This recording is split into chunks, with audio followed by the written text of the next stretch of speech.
另外，再來看初9的下晡時呢，一個姓吳的查甫人，伊是駛車經過中華江南路二段，結果煞連續去弄到路邊的2台轎車，這肇事的車輛車頭是弄甲安尼密密麻麻，駕駛身軀嘛有擦傷。警方是有驗到K他命陽性的反應，即馬專案已經移送中華地檢署偵辦。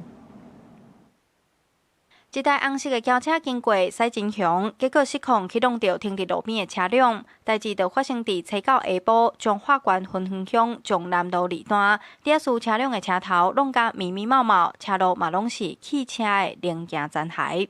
我當下都攏咧那拖車已經上咧拖車頂啊，攏2台，無人啊，啥駛迄人有送病。附近民眾聽到車禍的聲音，趕緊走出來看是啥物情形，隨報警處理。警消接到報案，趕到現場，發現肇事的是一位姓吳90年厝的查甫，人意識清楚，但是身軀有袂少擦傷。進行毒品採拿快篩，發現有其他名毒品的陽性反應。救護人員到達現場過後呢，患者已經自行脫困了。